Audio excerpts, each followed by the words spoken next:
ನಮ್ಮ ಮುಖ್ಯಮಂತ್ರಿಗಳು ಬಡ್ಜೆಟಲ್ಲಿ ನಮ್ಮ ಇಲಾಖೆಗೆ ಸಂಬಂಧಪಟ್ಟ ಹಾಗೆ ಏನು ಬಡ್ಜೆಟ್ಟಿಗೆ ಮುಂಚೆ ಹೇಳಿದಾರೋ ಅದನ್ನೆಲ್ಲ ಕೂಡ ಕಾರ್ಯಗತ ಮಾಡಿದ್ದಾರೆ.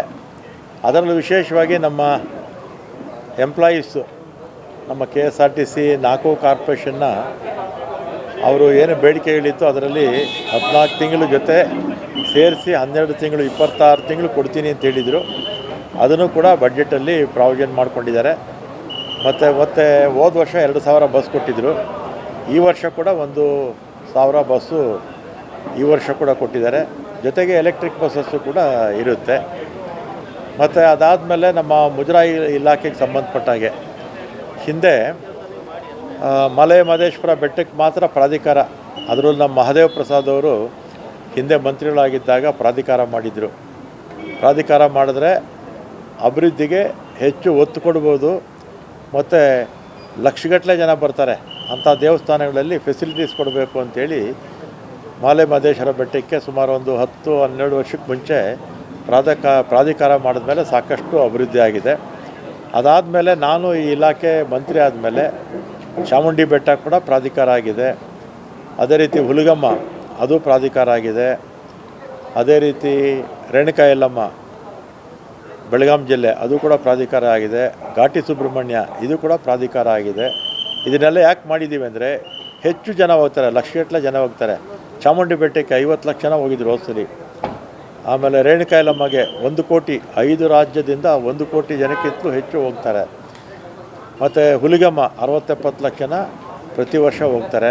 ಇಲ್ಲೇ ಘಾಟಿ ಸುಬ್ರಹ್ಮಣ್ಯ ನಮ್ಮ ದೊಡ್ಡಾಪುರ ತಾಲೂಕಲ್ಲಿ ಕನಿಷ್ಠ 25 ಲಕ್ಷ ಜನ ಪ್ರತಿ ವರ್ಷ ಕೂಡ ಹೋಗ್ತಾರೆ.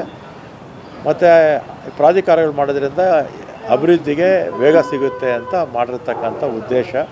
ಮತ್ತು ಈಗಾಗಲೇ ಕಾರ್ಯಕ್ರಮಗಳು ಕೂಡ ಹಾಕ್ಕೊಂಡು ಕೆಲಸ ಕಾರ್ಯಗಳು ಕೂಡ ಪ್ರಾರಂಭ ಆಗ್ತಾಯಿದೆ. ಮತ್ತು ಎರಡನೇದಾಗಿ ಈ ಬಾರಿ ಕೊಲ್ಲೂರು ಮೂಕಾಂಬಿಕೆ ಮತ್ತು ಕುಕ್ಕೆ ಸುಬ್ರಹ್ಮಣ್ಯ ಪ್ರಾಧಿಕಾರ ಮಾಡ್ತೀವಿ ಅಂಥೇಳಿ ಮುಖ್ಯಮಂತ್ರಿಗಳು ಘೋಷಣೆ ಮಾಡಿದ್ದಾರೆ. ಇಷ್ಟು ದೇವಸ್ಥಾನಗಳು ನಮ್ಮ ಸರ್ಕಾರ ಬಂದ ಮೇಲೆ ನಾವು ಪ್ರಾಧಿಕಾರಗಳು ಮಾಡಿ ಲಕ್ಷಗಟ್ಟಲೆ ಕೋಟಿ, ಕುಕ್ಕೆ ಸುಬ್ರಹ್ಮಣ್ಯ 1 ಕೋಟಿ ಜನ ಹೋಗ್ತಾರೆ ಪ್ರತಿ ವರ್ಷ.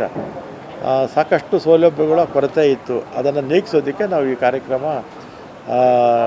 ಈ ಕಾರ್ಯಕ್ರಮಗಳನ್ನ ನಮ್ಮ ಬಡ್ಜೆಟಲ್ಲಿ ಸೇರಿಸಿದ್ದಾರೆ. ಇದೆಲ್ಲ ಕೂಡ ಈ ತಿಂಗಳಲ್ಲಿ ಅನುಮತಿ ಸಿಕ್ಕಿದ ಮೇಲೆ ಮುಂದಕ್ಕೆ ಎಲ್ಲ ಕಾರ್ಯರೂಪಕ್ಕೆ ಬರುತ್ತೆ. ಮತ್ತು ಅದೇ ರೀತಿ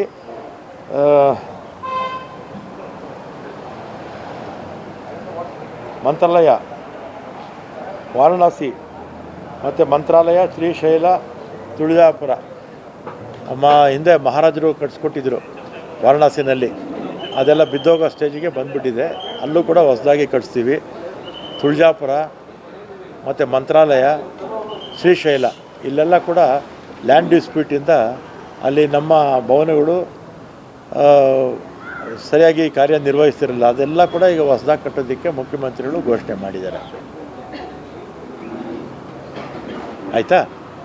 ಹೆಚ್ಚಿನ ವಿಡಿಯೋಗಳಿಗೆ ಪ್ರತಿಧ್ವನಿ ಯೂಟ್ಯೂಬ್ ಚಾನೆಲ್ ಸಬ್ಸ್ಕ್ರೈಬ್ ಮಾಡಿ, ಬೆಲ್ ಐಕಾನ್ ಕ್ಲಿಕ್ ಮಾಡಿ.